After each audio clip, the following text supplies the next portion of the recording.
네, 안녕하세요. 네, 성균관대학교 문철우입니다. 오늘 NAB 주최 임팩트 북콘서트를 시작하겠습니다. Hello everybody.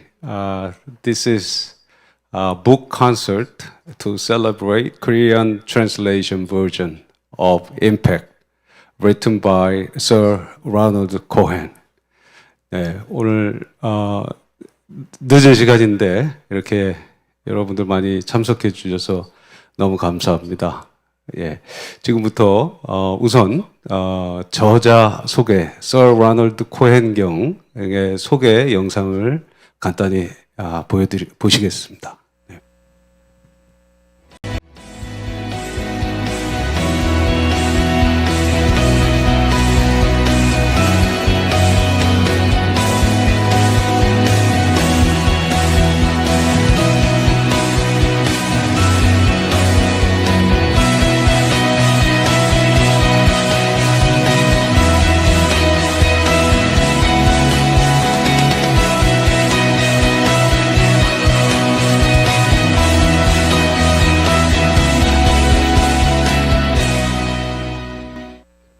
It's a great pleasure for me to join you in Korea at this event organized by the National Advisory Board of the GSG. And I want to take the opportunity to share some thoughts with you following the publication of the G7 Impact Task Force report, which Korea played a role in preparing. I'm very proud to say. We can no longer deny the challenge that we face in terms of climate change, nor the social tensions that inequality is creating across the world. For a long time, many people thought that these consequences stemmed from our political system. But we're now beginning to realize that it is companies that create pollution, not governments in the main, and that the social issues very often stem from lack of employment opportunity. And that too is something that companies are responsible for in great part. And so the task force report highlights the huge importance today, if we want to tackle our climate and our social challenges effectively, of changing the behavior of companies. And the lever that it identifies is the lever of transparency. Because huge flows of capital, $40 trillion worth of ESG investment, are currently going to achieve impact as well as profit. And companies are beginning to see investors rebel against some of the impacts, the negative impacts they're creating. We saw last year the Procter & Gamble shareholders meeting witness a protest against management's deforestation, which comes from the use of palm oil. And we've seen the board of ExxonMobil forced by shareholders to kick off 3 directors and appoint 3 new ones who know more about environmental issues. This trend is unstoppable now because the climate and the social pressures on us are not going to go away if we don't change our economic system. And the power of investors and the power of consumers who don't want to buy products from companies that are creating harm and don't want to work for them, the power of talent as well, are all pushing companies to change their behavior so that they deliver risk, return, and impact. Just making money without worrying about the negative consequences you create is becoming a dirty phrase. So how do we achieve transparency on impacts? When we see a huge number of people protesting now about greenwashing, with investors complaining that their intention to create impact is not translating into action. It's in fact translating into marketing messages very often. And the answer is that the world has changed so much in terms of technology and big data that we are able today to measure the impacts that companies create and to give them a monetary value. We can measure the impact a company creates from its operations on the environment, from its employment on people, and from its product on people and planet. And an effort that the GSG initiated with the Impact Management Project at Harvard Business School, the IWA, the Impact Weighted Accounts Initiative, has published thousands of companies' environmental and employment impacts in monetary terms today. And soon product impacts will also be published, and in the second quarter of this year, supply chain impact too. The message from this is going to be that the insights investors gain from the monetary valuation of impact will make regulators mandate the publication of impact-weighted accounts. I believe this process will take just 2 or 3 years now. We've seen the establishment of a standards board to cover the whole world, apart from the United States. It was announced at COP26. Standardized measures of tons of carbon and liters of water, of physical measures are going to be established. And the next step is standardized valuation of these quantities so as to bring impacts to the core of our investment and our business decisions. Adam Smith famously coined the phrase, the invisible heart of markets. The invisible hand of markets, forgive me. Impact is the invisible heart of markets that guides their invisible hand. Thank you.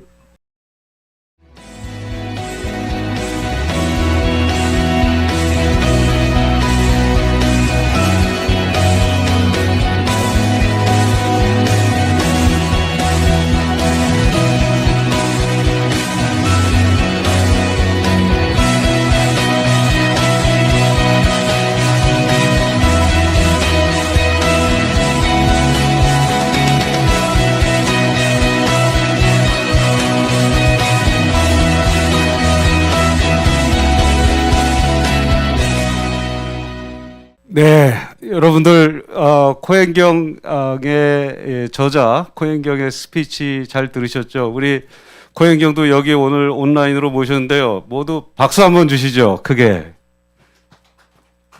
Thank you so much, Sir Ronnie, for making additional efforts to give us the insights about your book and your thoughts on this. We very much appreciate your time and contributions to this webinar very much. Now, 여러분들 오늘 저희 코헨경과 임팩트 북콘서트 제가 이 책을 다시 한번 보여드리겠습니다. 임팩트라는 책의 북콘서트인데요. 원래 영어로 써져 있었는데 지금 이제 국어로 최근에 번역돼서 이제 시중에서 팔리고 있습니다. 그리고 우리 코헨경께서는 조금 전에 저자 소개에서 보셨겠지만 우리 임팩트 투자 그리고 임팩트 개념을 전 세계적으로 최초로 어떻게 보면은 이 개념화시킨 그런 분이시죠. 예, 그래서 너무나 유명하시고 저희가 존경을 많이 하고 계신 그런 분이십니다.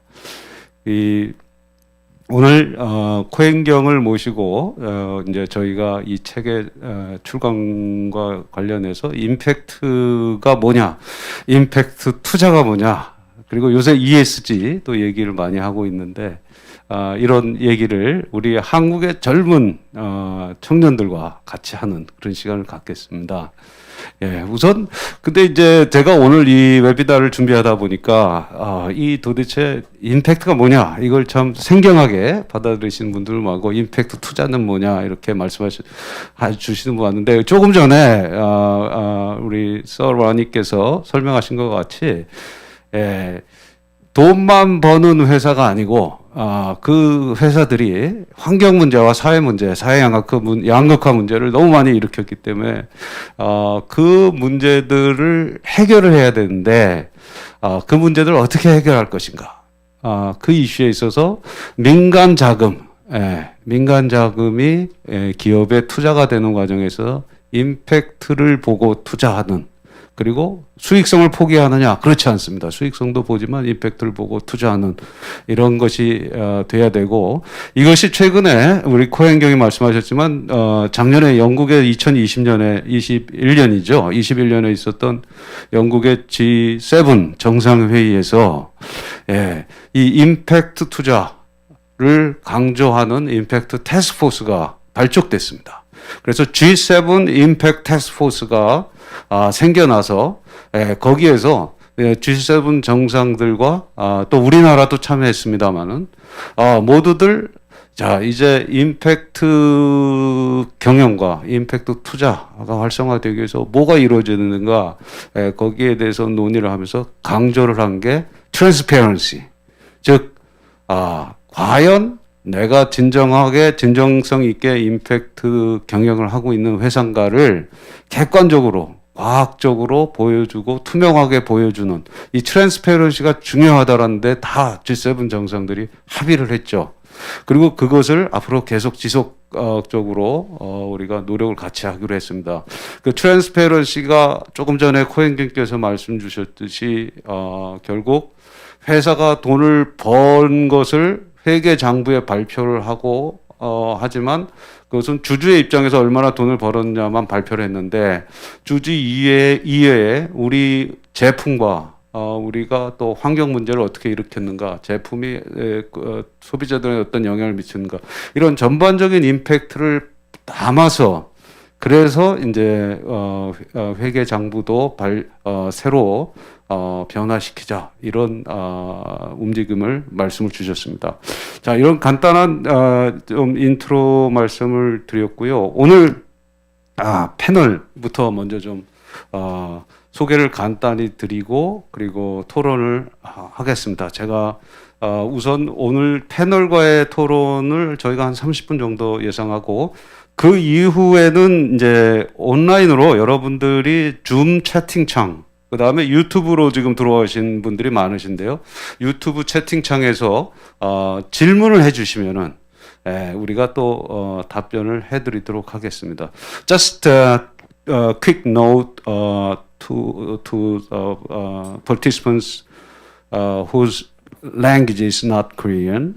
So we'll have a 30-minute panel discussion with Sir Ronnie to be followed by open question and answer session, another 30 minutes. And please feel free to write down your questions either in English or in Korean on your chat chat lines. Then I'm going to collect all those questions and deliver those questions to Sir Ronnie so that we can do open question and answer session.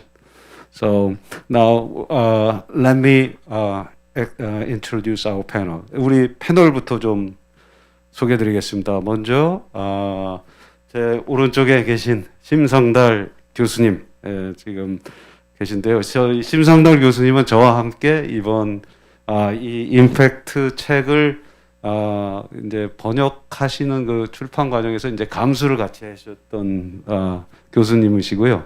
지금 카이스트와 한동대에서 사회적 경제 그다음에 임팩트 투자를 강의해 주시고 계시고요. 그 옆에는 우리 김영경 상무님인데요. B3 주빌리 파트너스에서 임팩트 투자를 하고 계십니다. 예, 근데 우리 김영경 상무님께서는요, 원래는 임팩트 투자 이쪽에 계시지 않다가 최근에 전향하신 분입니다. So Ronnie, I'm telling to the audience that Eunice Kim, she used to be an IB equity investment analyst at Morgan Stanley and Goldman Sachs. Now she is converted impact investor. Now she's running one of these impact funds, and I'm delighted to have her here to have conversation with you. Now, moving on to next, my friend and my student Tendai. Tendai is from Zimbabwe. She's one of our students in South Korean University, and she's in fact a diplomat from Zimbabwe, and she has a lot of these African-related impact investing issues that she wants to address with you. Moving on, next, 우리 경희대 경영학과에서 지금 공부하고 계시는 이다은 학생이시죠? 예, 그리고 SEN이라는 she's a social enterprise network, student social enterprise network SEN's representative here, and she's an undergrad student majoring in business. Now moving on, 우리 공민영 학생님, 공민영 학생은 지금 한양대에서 social innovation 를 공부하고 있습니다. She's studying social innovation in Hanyang University, and she has lots of questions about impact investing. I've been grilled by her, asking different, very difficult questions, and I think, Sir Ronnie, it is your turn to answer for further questions. Now, 다시 이제 주제로 들어와서 우리 이제 동영상도 보시고 또 책도 조금 읽으셨죠? 오늘 발표하시러 토론하시러 오셨는데 우리 첫 번째 질문 누가 먼저 하실까요? 우리 Eunice. Yeah, Eunice will have our first question, and she promised that will be a very orthodox, very hardcore question. Hi, Ronnie. Good morning. Good morning. 저는 좀 철학적인 질문이 될 수도 있고, 임팩트 혁명에 대한, 임팩트 투자에 대한 일반 대중들의 인식 개선에 대해서 코헨경께 여쭤보려고 합니다. 사실은 이 질문은 제가 임팩트 벤처 캐피탈리스트로서 굉장히 많이 받는 질문이기도 하고요. 저도 매일매일까지는 아니지만 굉장히 자주 저 자신에게 던져보는 질문입니다. 이 책을 보면은 코헨경께서는 이제 What kind of world do we want to live in? 이라고 계속 말씀을 많이 하세요. 그러니까 결국 어떤 세상에 우리가 살고 싶냐 하면 이상주의적으로 생각하면 모두 다 평화롭고 돈을 놓고 우리가 다투지 않고 모두 잘 사는 걸 원하죠. 근데 사실 실상은 인간은 굉장히 이기적이기 때문에 이런 임팩트 혁명이나 임팩트 투자에 관련된 개념들을 받아들이기가 쉽지가 않아요. 물론 코헨경께서는 책에 이제 우리 투자자들이나 아니면은 자선가 그다음에 뭐 여러 이런 뭐 그러니까는 이해 관계자들에 대해서 말씀하셨지만 사실은 이 임팩트 혁명, 임팩트 투자, ESG 이런 것들이 정말로 힘을 발휘하려면 많은 대중들이 여기에 대해 설득을 당해야 되는데, 인간의 본성이 이기적인데, 이기적인 인간이 어떻게 세상을 위해서 좋은 일을 할 수 있을지, 이제 이런 부분들에 대한 고민이 굉장히 커요, 저도. 그래서 아마 코헨경께서도 이런 질문 많이 받으셨을 것 같은데, 이 부분 어떻게 생각하시는지, 임팩트 혁명, 임팩트 투자에 대한 일반 대중들의 인식 개선에 대해서 질문드리겠습니다. So, Sir Ronald, if I may translate briefly, what Eunice is asking as an impact venture capitalist. Now, as I told you, she is now being converted. I think she is converted. The impact revolution requires common people's acceptance of the idea of impact. But she finds the idea of impact is somewhat counterfactual to human nature, who tend to be seeking self-interest by and large. So how do we make these common people with self-interested tendency to embrace impact ideas? She has been struggling with that idea as an, turnaround impact venture capitalist nowadays. You have any answers for that? Hi, Eunice, and still, Professor Moon, may I thank you very much indeed for all the efforts that you and NAB have taken to bring us all together. So what we see today, Eunice, in values today, that defines people's self-interest a lot more widely than previously. We find consumers who are not buying products of companies that are polluting or that are using child labor. This has happened on a massive scale, and investors have become aware of it. And so investors now are directing $40 trillion in ESG to achieving impact as well as profit. So I think people are redefining self-interest in ways that we haven't seen previously. Now, when you say the impact revolution depends on popular support for it, it's partly true, but it isn't the whole story. Popular support means consumers and talent not wanting to work for companies doing harm, of course. But the real driver of this impact revolution now is investors. It's the $40 trillion which are beginning to change the valuation of companies on the stock exchange according to whether or not they are polluting more than their competitors. It's the shareholder meeting rebellions that I referred to in my initial comments.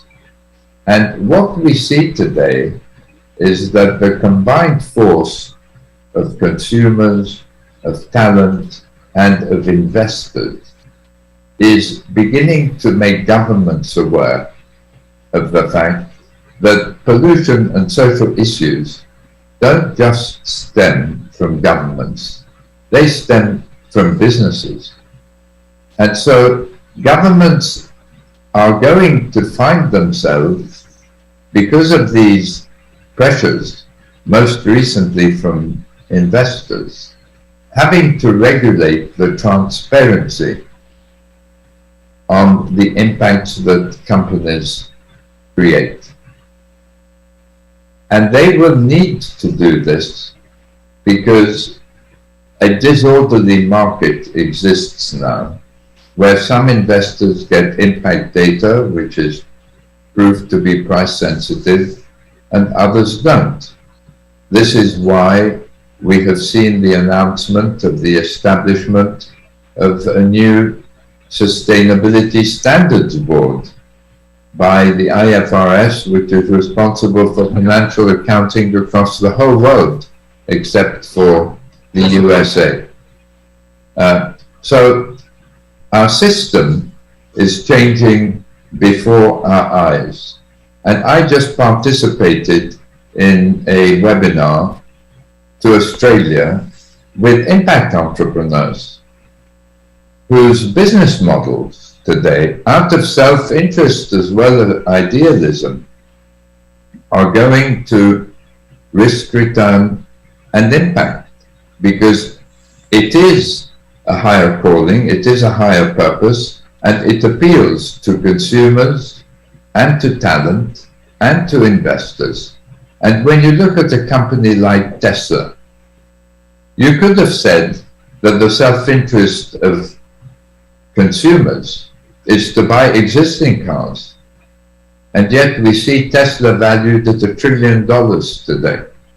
So I think our perceptions of self-interest have changed, and this change in values is meeting changes in technology and changes in transparency on impact to shift our whole economic paradigm. So don't despair. Persevere as an impact VC. Look for inspirational entrepreneurs with huge ambition to bring impact to their business model, so that the more impact they deliver, the more positive impact they deliver, the more profit and value they create. Thank you, Sir Ronald. Yes. 잘 질문이 답변이 되신 것 같죠. 예, 지금 여러분들 자막이 밑에 지금 실시간으로 국어로 지금 나오고 있습니다. 그래서 Sir Ronald가 말씀하시는 거 잘 들으실 수 있을 것 같습니다. 예, 그래서 이 투자자들의 역할이 중요하고요, 그죠? 예, 그리고 고객들, 그래서 우리 Sir Ronald께서 말씀하셨듯이, 예, 이 일반적인 인식의 변화, 예, 일반적인 인식의 변화라는 것을 이제 만들어내는 과정에 있어서 투자자들 역할 중요하고, 결국 고객들의 인식 변화, 그다음에 이 우수한 인재들의 인식 변화, 이런 것들을 바꿀 수 있는 것들이 투자와 그다음에 임팩트 안트로프너들, 이런 분들의 역할을 통해서 만들어낼 수 있는 일이다. 이것이 가만히 있어서 변화가 되는 게 아니고 같이 창출될 수 있는 일이다. 내재 변수다. 쉽게 말하면. 예, 이런 말씀입니다. 예. 자, 다음 또 우리 패널 예, 여쭤보겠습니다. 우리 let me turn to 민영 Go from Hanyang University, and she is an undergrad majoring in very difficult discipline, social innovation. She has a question for you. Yeah.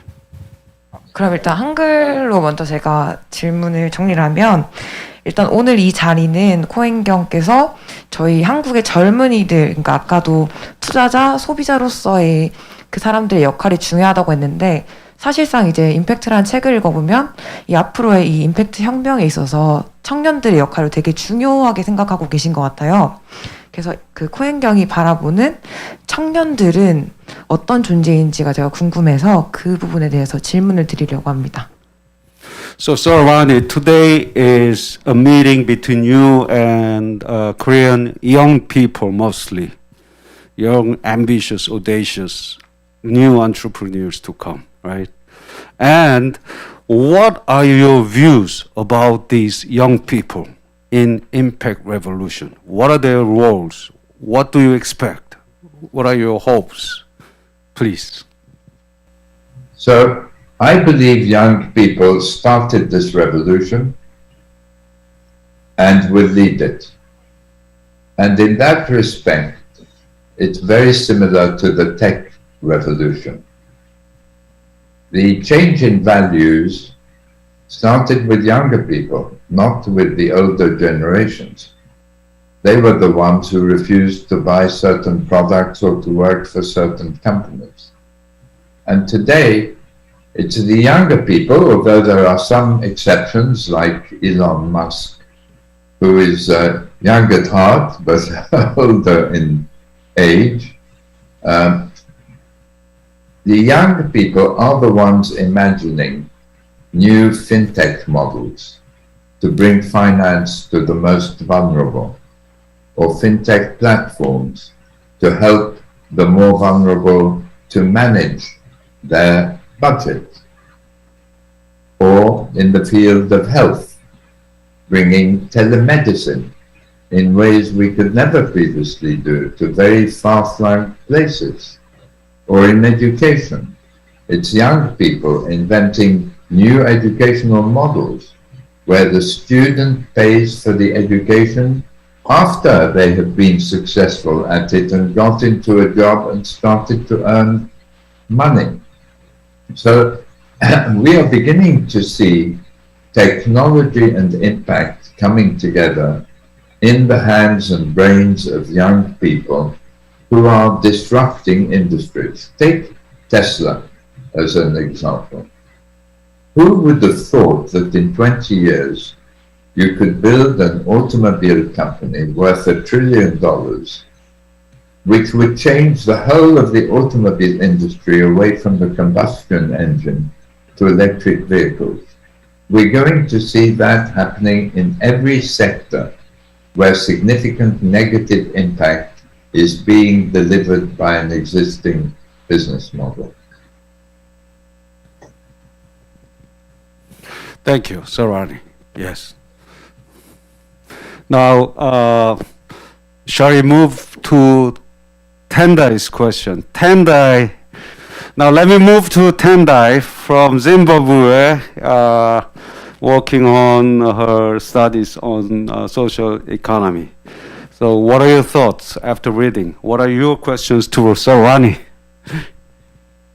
It's an absolute pleasure, Sir Cohen, to be able to ask you some questions and gain some understanding.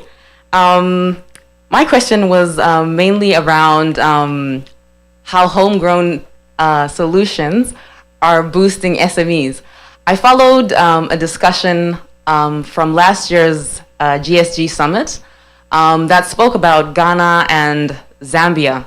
And I followed closely when Hamdia, Raphael, Joel, and Yuan were explaining challenges that Africa is facing regarding the funding of SMEs. Hamdia did mention that the discussions have been ongoing and that there's been a lack of catalytical funding. Yuan also mentioned that there's need for network sharing. My question is, where are we? What's the missing link? What is preventing capital from flowing into Africa and funding these SMEs? So I'm hopeful that impact will act as a major incentive for investment into emerging countries and needy areas like SMEs, which account for the majority of employment in emerging countries. One of the striking developments in the last year is in the area of the bond market. I know it applies to bigger companies, but bear with me, I will bring it to SMEs. So, to my surprise and to the surprise of everyone else, sustainability-linked bonds and loans, where the rate of interest falls if you achieve a specific objective, environmental or social, reached $1 trillion from virtually nothing the year before. This shows that investors are prepared to accept, in some circumstances, a lower rate of interest for the achievement of impact. Now, the big challenge in Africa has been the absence of equity funding forever. There's an absence of debt funding too, but debt funding is more plentiful than equity. And I believe now that we see the growth of financial instruments of the kind I have described, that we can hope to attract funding from the private sector for the development of the SME sector. Now, as the G7 Impact Task Force report, which I referred to in my recorded comments, says, we need mechanisms to improve the risk-return impact balance there. We may need guarantees in some cases. I certainly believe that transparency on impact, the measurement of impact, will create a natural incentive for companies to sell more to emerging countries and invest more in them, because it will reflect itself in better impact performance. So it's a big question. It's a big challenge to solve, but the GSG is taking it up as a very important issue, and we will be working to try to implement some mechanisms now to improve the flow of capital to SMEs in emerging countries. Yeah. You have a short follow-up? All right. So, 지금 Sir Ronald Tendai has a short follow-up question to you. Very short. Yes, very short. Thank you for your response, Sir Cohen. And all things being equal, I hope to meet you at this year's GSG in South Africa.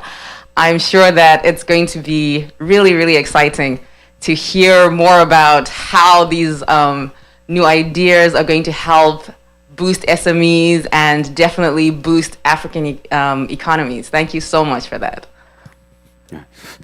잠깐 말씀을 드리면은 이제 아프리카의 에듀케이션 아웃컴 펀드라고 교육 성과가 나오면은 거기에 대해서 투자를 해주는, 그러니까 사후 투자를 해주는 그런 형태의 이 투자 메커니즘을 우리 코이카와 그다음에 지금 코헨경이 맡고 계신 GSG의 에듀케이션 아웃컴 펀드가 같이 이제 투자를 하기로 최근에 이제 협약을 맺었습니다. 그래서 우리 한국도 이제 아프리카에 가서 같이 이제 이런 일을 할 수 있는 기회가 생길 걸로 그렇게 보입니다.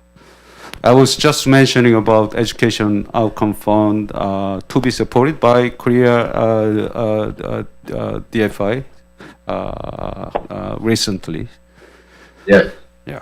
Thank you for your help in achieving that. Yes, sure.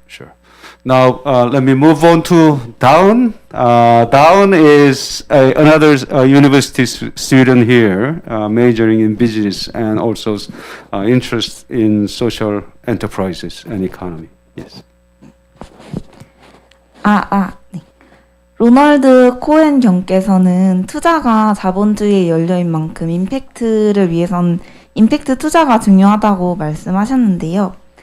그런데 지금은 임팩트 특정 기준이 아직 표준화되지 않았고 임팩트 가중 회계가 널리 도입되지 않은 시점에서 임팩트 투자자들이 임팩트 워싱을 당하지 않고 현명하게 투자할 수 있는 지표가 있을까요? So Dawn's question is very important, I think.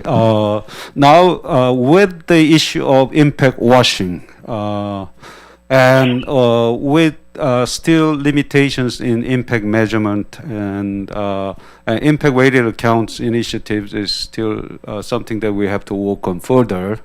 With all these constraints, what should impact investors do when they invest without 100% certainty on the transparencies and measurements? What if what are the real things that they can work on now?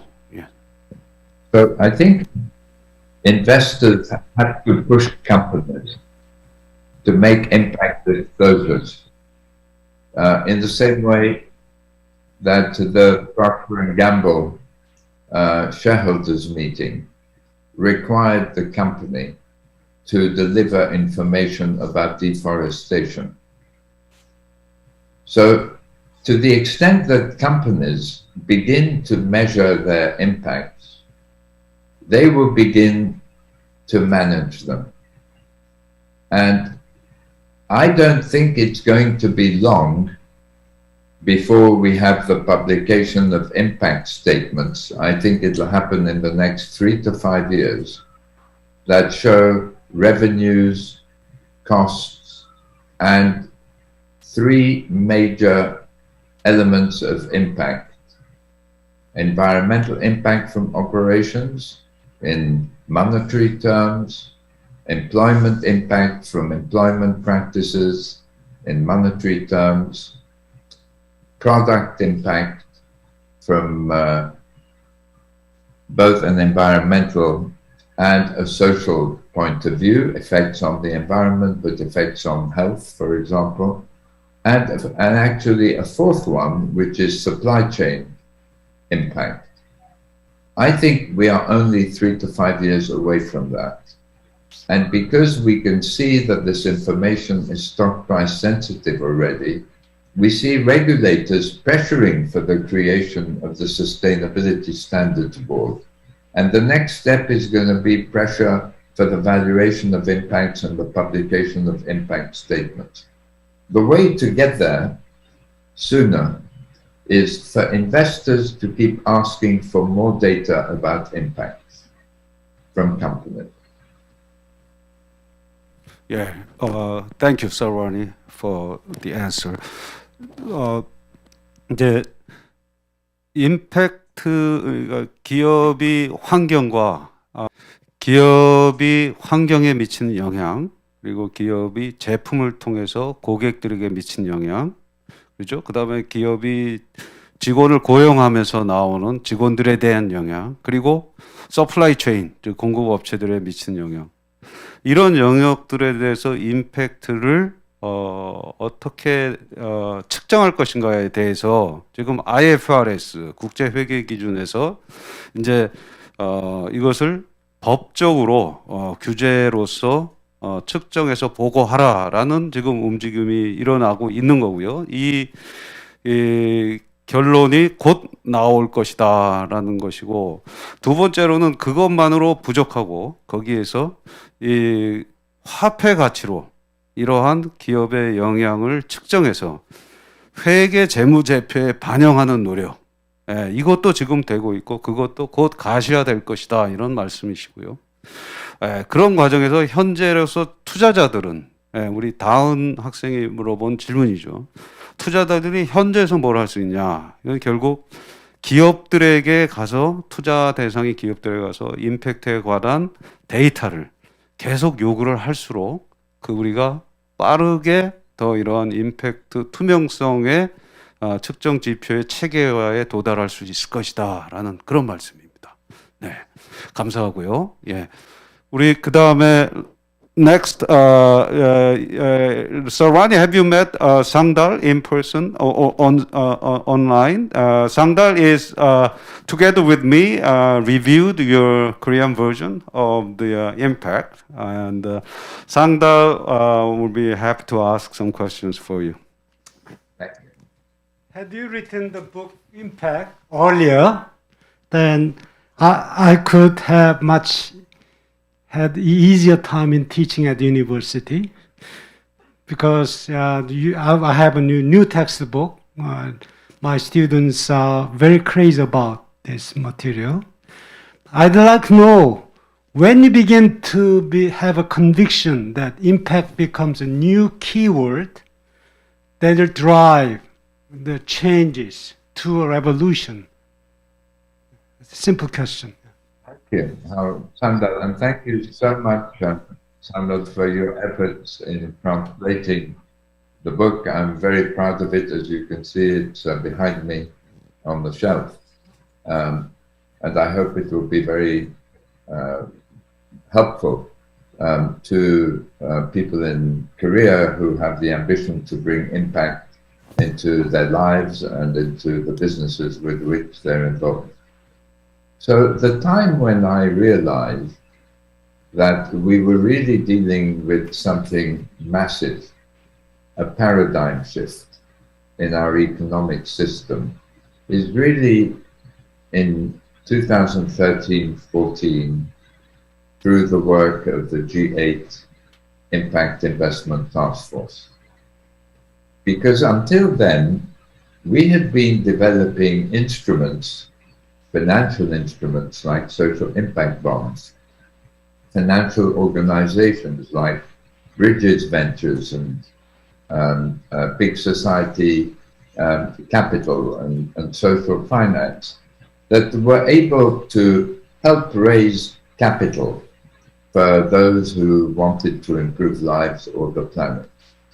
But with the G8 task force, when we had 200 people working across the G8 countries, feeding back their understanding of what was happening in each country, we realized that values were changing. The values of young people at the beginning and then a much broader group of the population. We realized that financial flows, $13 billion of ESG at the time, today it's over 40 trillion, over 40 trillion now. Impact investment proper, where you measure the impact as well as having the intention, was non-existent virtually. Today it's over $2 trillion. And so we sensed then that this was the beginning of a mega trend, and that actually the world was shifting from risk-return to risk-return impact. And that's when we coined the phrase, the invisible heart of markets. So it's 7 or 8 years ago. Thank you, Sir Ronnie. Yeah, I'm sure more Korean students now will read your book because now it's written in Korean. Now let's start our conversation with all the participants who are staying here online through Zoom and through YouTube channels. Now let's start with some Zoom participants. Is there anybody who wants to go first and asking question? You can turn on your speaker on Zoom and then ask questions. Now I have my colleague, Professor Park, accounting professor from Sungkyunkwan University, who is vice committee chair of G7 Korea Impact Alliances, which is a supporting organization for G7 Impact Task Force. Professor Park, do you have a question for Sir Ronald, please? Yes. I'm really impressed by your very insightful presentation and Q&A session. As an accounting professor teaching financial accounting, cost accounting, and management accounting, I know some difference between financial reporting side and internal use of accounting information for decision making. So when we talk about this sustainability disclosure of information, I feel what we are going to disclose is somewhere between so-called external users' perspective versus internal user perspective. What I'm saying is, when we prepare financial statement based on standard gap, generally accepted accounting principle. Actually, we don't consider decision process that much. We just try to provide objective, principle-based information. And the users, whether they are equity investor or bond executors or lenders or government, so all different users use this standardized information for their own purpose. That's why so-called financial statement is called general purpose disclosure. Now, we are trying to disclose sustainability-related information for investors as first users, but we have to take into account different users as well, government, customers, and so on, all different stakeholders. So now we have to provide sustainability-related disclosure for all different stakeholders, right? We are not providing just one set of numbers and description only for investors to be truly stakeholder perspective. So in that sense, it's also a challenge, I believe, right? Yes. So that's something I think we have to study more and take into account and actually deciding final value of those impact for all different stakeholders. So I think that's a little bit challenging question. I know it's not really something we can achieve in journal, but I think this is one of the big challenges we face in the long run. Yeah. Now it is a challenge because we are measuring some externalities now, which aren't directly related to the internal operation of firms. But we are seeing that these externalities are affecting the valuation of firms already, even if they are not affecting their profitability directly.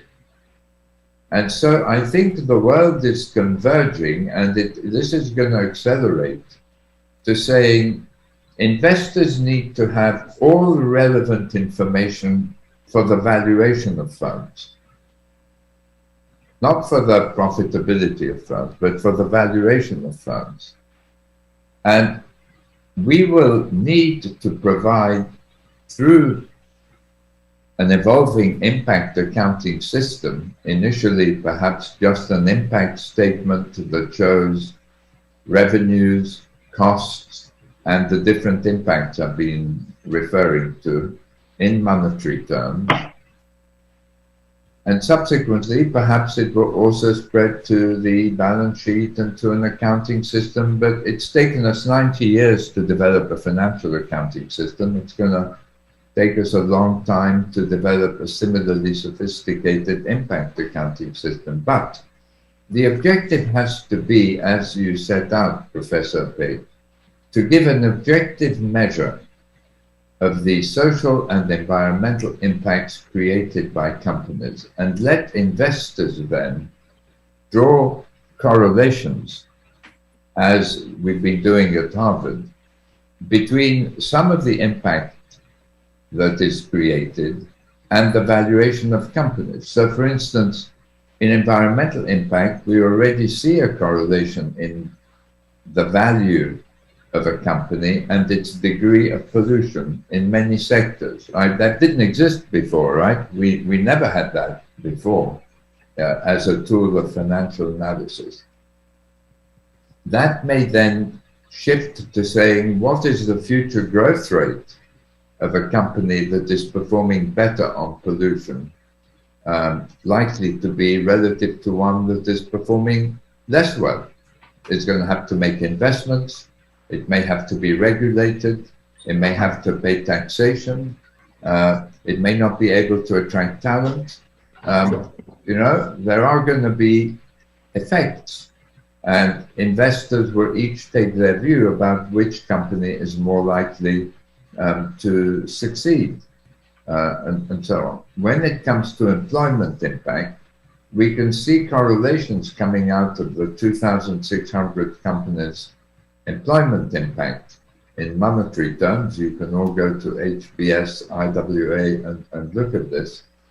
There is a direct relationship between employment turnover, people leaving the company, and employment practices.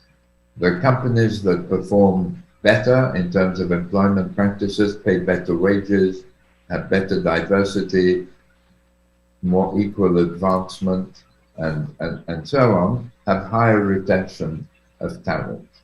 Over time, we will see whether that retention of talent translates into valuation of companies.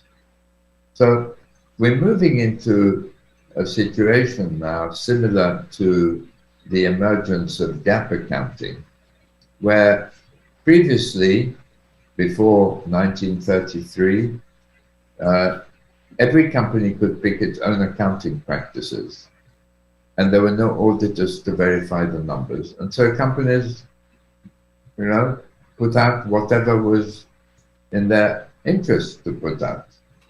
And after the crash, investors began to realize they needed proper transparency on profit, and so that pushed the government to gap accounting and the use of auditors and the establishment of the SEC.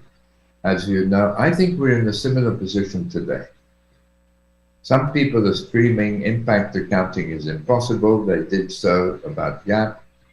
Impact accounting, if it turns out to be possible, will spell the end of American capitalism or capitalism everywhere in the world. That's what they said about gap also. And now what we need, and this is where you and your colleagues in academia, like Professor Moon and others, can be helpful. We need to develop the standardization of metrics, which the ISSB is doing now, quantities of carbon liters of water and so on, and also the valuation of impact. And if we can take that step, we lay the basis, we lay the foundation for impact accounting, and then financial analysis would take these numbers and incorporate them into PE ratios, Sharpe ratios, Sortino ratios, all the ratios that we use in financial analysis to assess the valuation of a firm. And it is this change in the valuation of the firm that is going to drive companies in the direction of impact. Thank you, Sir Ronnie, so much for the detailed views on this. I was very 그러니까 우리 재무 회계라는 게 우리 백 교수님이 이제 회계학 교수님이시고 하시지만 재무 회계 그러니까 파이낸셜 어카운팅이 제대로 자리 잡고 있는데 지금 수십 년이 이상 더 걸리고 100년이라는 사람도 있고요. 그죠? 예, 굉장히 시간이 많이 걸리고 있는데 예, 이 과정에서 사실은 어떻게 수익을 인식하고 어떻게 비용을 인식하고 어떻게 보고를 하는가 예, 이런 것들을 합의해 가는 과정이 굉장히 지난하게 오래 걸렸는데 그러니까 임팩트를 우리가 밸류를 어떻게 측정하고 어떻게 보고하는 이 방식에 대해서 합의하는 것도 지금은 불가능하다라고 생각하지만 어차피 될 것이다. 예, 시간을 거쳐서 그리고 이를 시간이 걸리지만 될 것이고 그 다음에 중요한 것이 지금 말씀하셨듯이 이 어떤 보고 이해관계자에 대한 영향 이런 것들을 보고하지만 결국에는 그것이 마니터리 밸류로 어카운팅 시스템 안에 반영돼서 그것이 회사의 가치를 인식하는 회사의 가치를 표현하는 방식까지 이제 진화될 것이다라는 이런 말씀을 해주셨습니다. 네, 여기 지금 이제 올라온 질문을 한번 제가 보겠습니다. 샤호비딘 Davlatov, can you speak in through Zoom? Is that possible? Where are you, Xiaobidin? Can you speak? Can you hear me? Yes, please. So Ronnie, Xiaobidin has a question for you. Sure. Good evening, everyone. I'm very grateful to Sir Ronald Cohen. Can you introduce yourself briefly? Sorry? Can you introduce yourself? I was really impressed by reading your book, and I have some questions. Today, large number of population is understanding the sense of impact and paying attention when they are making decision to buy some products or services. But despite this fact, there is some layer of population which is who is indifferent to this, and it still makes available to have large growth rates by the companies who have no positive impacts.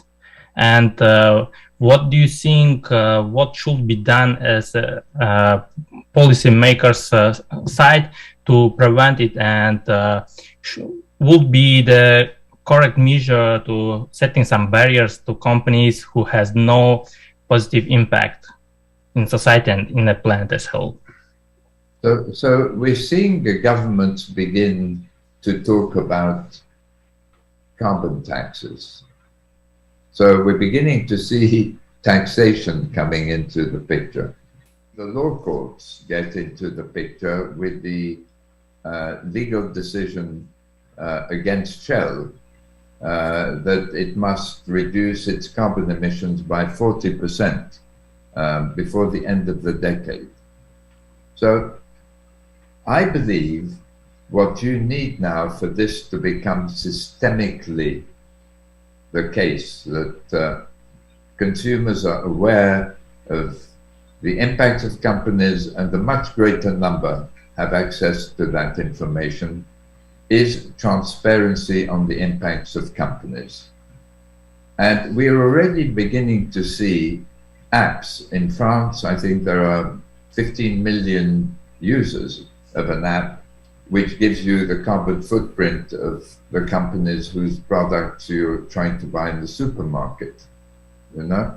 So we're going to see apps coming in that enable consumers to make more discriminating choices. Now, you don't need 100% of consumers to shift away from a company to put pressure on the company. Even if it loses 10% of sales, a company is going to start worrying about changing its behavior.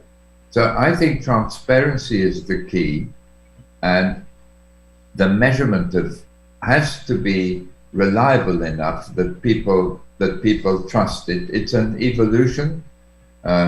We can do things on the basis of public data, which is what Harvard has done, not necessarily verified data by companies, and and so on and so forth. But I think there's a process now which is unstoppable. And the key is for us to be asking questions about the impacts of companies and getting answers. So Ronnie, I have one question from the audience, and I think this is very interesting. Let me read this. I have a question on the practice of ESG into impact. What is the first step to transform from ESG to impact? So he or she is asking the causality or the relationship between ESG and impact, and which comes first. Can you clarify? Or can you help us understand how impact is at the core of this whole ball game?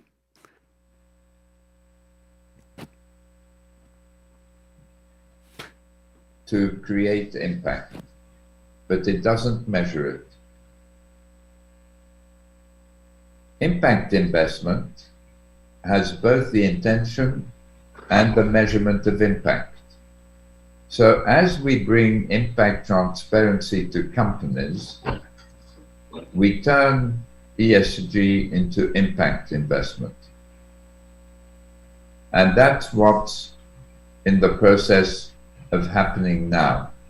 You see in the newspapers and on television cases of investors complaining about the impact being delivered by the funds in which they invest.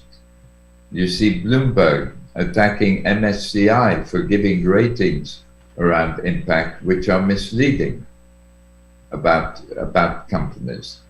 Everything is going to push us now to more accurate impact measurements. And when you get that for publicly listed companies and for private companies, then every investment becomes an impact investment. Thank you so much. And Derek Kim from Landmark Ministry has another question. And he has some difficulty in differentiating between the concept of impact and the concept of externalities, and which I think is very important to clarify the difference. And how does measurement play a role in the demarcation of those two concepts? That's the question. Would you be able to help us understand, Sir Ronnie? Yes.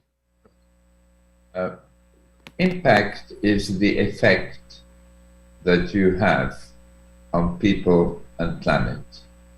So it's externalities. Impact is about measuring the externalities that you create in the process of trying to deliver a profit. But it implies that you try to create positive effects. Impact investment is about positive impact. And so the measurement of the externalities you create when you're talking about the community, which is something we've never done before. What is the level of diversity of a company? How do you measure diversity in economic terms? We measure it at Harvard as the cost to that community of missed employment, demographics inside a company's facilities and outside, and we put, as I said earlier, I think we put salary levels to it, and that's the cost to the community. 16% of wages for Amazon, $6.5 billion diversity debit.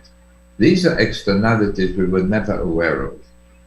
The externalities we're aware of now, like CO2 emissions, are beginning to be talked about, and the point that Professor Paik was raising was some of these externalities don't immediately affect the profitability of the company.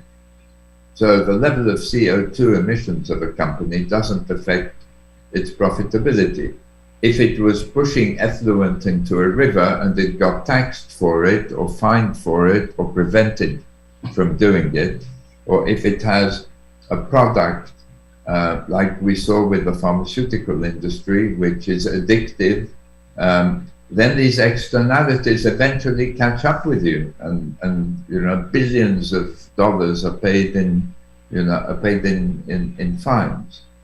So there is a broader sense now of how some externalities that don't immediately affect the profitability of a company affect its value.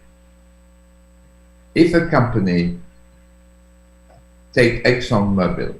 ExxonMobil has an environmental footprint, so it creates from its operations environmental damage of $39 billion a year. That compares with $23 billion for Shell and $14 billion for British Petroleum, for BP. right? So the board of ExxonMobil is saying these externalities don't matter to me. And that's what they said. We're continuing with fossil fuels. What happened? The share price of ExxonMobil fell by 2/3 in 3 years, and there was a shareholder revolt. Okay? So the externalities are beginning to affect the values of companies now. And so think of it as we must measure every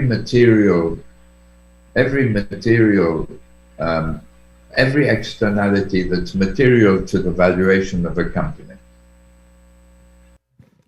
Thank you, Sir Ronnie, for great question. 자, 마지막으로 질문 하나 더 받겠습니다. 네. 혹시 또 질문 있으십니까? Yeah. I have a question from my colleague in Korean NAP, Joshua Lim, and he has a very salient question to me. So let me introduce Joshua. And I think you met Joshua when you were in South Korea 4 years back. Hello, Joshua. Yeah. Hi. I don't know how. So whether you remember me or not. My short question is, to move the whole world to sustainability, the valuation paradigm of the mainstream capital market should be changed. What will be the most important driving factor to make such valuation transition? More than delivering clear and more impact data to the mainstream investors seems to be needed. We have to get to standardized information that makes it possible to compare, and that's why a single unit of measurement is necessary, and currency is the obvious one, a social impact with an environmental impact with profit. So the lever we need to shift our economic system is finance. The fulcrum on which the lever rests has to be standardized metrics and valuation of impacts reflected in the financial accounts and additional impact statement of companies. If we can get to that, we will see our paradigm shift. Thank you. It's shifting already, but that, to answer your question, is the major lever to shift it completely. Thank you. 네, 표준화하고 나중에 가서는 이제 화폐 가치로 변환해서 가장 쉽게 직관적으로 이해할 수 있는 화폐 가치로 변환시켜서 표준화하는 임팩트를 측정하는 방식이 지금 우리 임창규 전무님께서 질문해 주시는 그럼 어떻게 임팩트 투자를 새로운 이 회사 가치를 평가하는 패러다임 변화를 반영하는 방식으로 바뀌는 그런 과정에서 반영할 수 있는가? 임팩트 측정의 표준화라고 보십니다. So Ronnie, thank you so much for your great time and all these insights. These are so much helpful for all the audiences in Korea today, I believe. And we hope to get together again with you sometime. Well, hopefully in person as Omicron comes down a little better. On behalf of Korea ecosystem, we truly appreciate. Yes.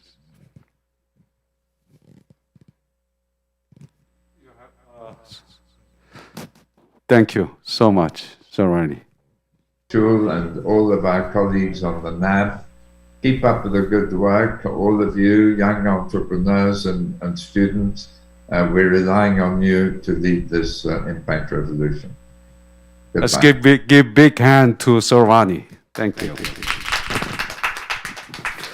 Thank you so much. 오늘 온라인으로 참석해 주시고 또 책을 읽어주신 여러분들 감사하고요. 우리 Sir Ronald Cohen이 특별히 학생분들에게는 이 책을 무료로 이북 형태로 드리겠다고 합니다. 그래서 여러분들 이 출판사에 어떻게 링크로 들어가서 이북을 받는가 하는 부분이 있으니까 저희가 추가로 안내를 드리겠습니다. 오늘 늦은 시간까지 같이 해주셔서 너무 감사하고요. 오늘 NAB가 주관하는 임팩트 북콘서트 이것으로 마치도록 하겠습니다. 감사합니다, 여러분. Thank you so much for joining us.